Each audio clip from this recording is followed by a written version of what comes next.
Hello everyone, I'm Kyungmi Kim at Korea Institute of Psychoeducation. Today's feminism tends to be extreme.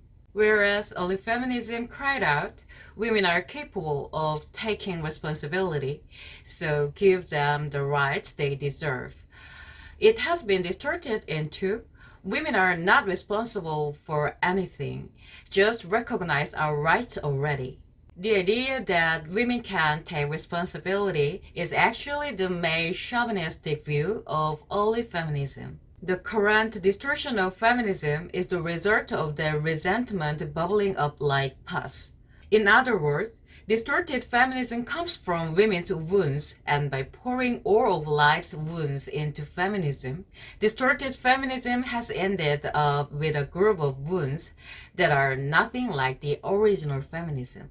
It means that they connect every hurt they receive from men to sexism or sexual inequality. It's a very codependent way of life, and while it talks about women being independent and rebelling against the system, it's deeply rooted in male chauvinistic ideas. A truly independent woman does not associate her life with, nor is she influenced by, male supremacist ideas. Even if she lives within a male supremacist system, she is empowered to transcend it. On the other hand, the very act of resisting chauvinistic ideas means that you are already positioning your dignity as a subordinate concept within those ideas. The problem with male chauvinist ideas and distorted feminism is that they distort the intrinsic roles in sexuality. In the intrinsic roles in sexuality, women are the active agents of sexuality, and men play a supporting role in sexuality, protecting and aligning themselves with women.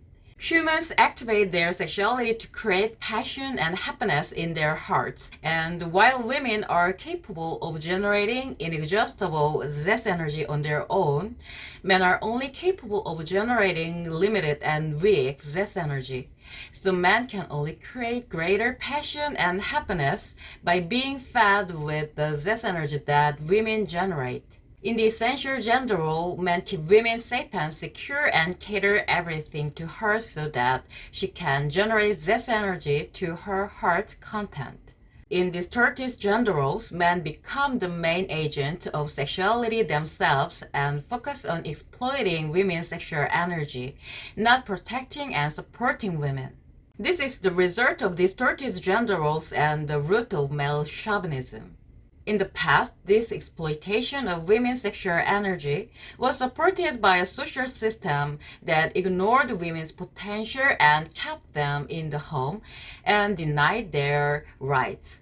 This was changed by early feminism, and women now have many opportunities. However, to take it a step further, the reason why women cannot have both responsibilities and rights on an equal basis with men is because women themselves don't know who they are as sexual agents and keep trying to play the role of sexual support to men.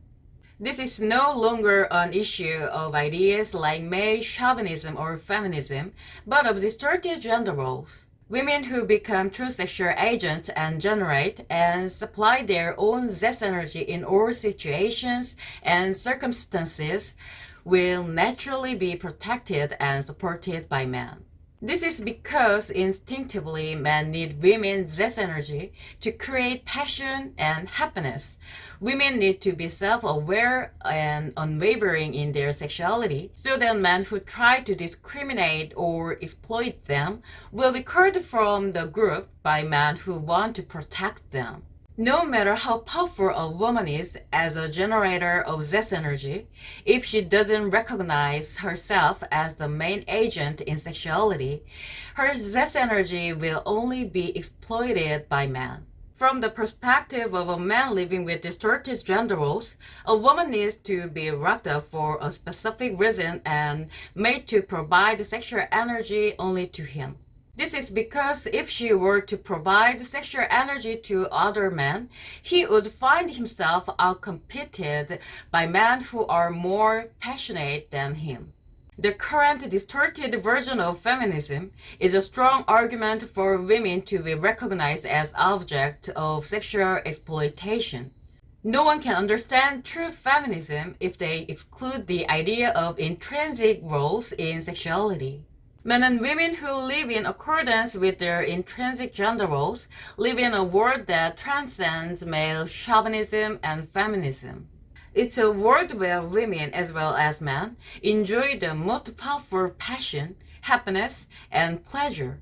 We need to focus on women's intrinsic role in sexuality, not on feminism, and transform ourselves so that both men and women can fulfill their intrinsic gender roles.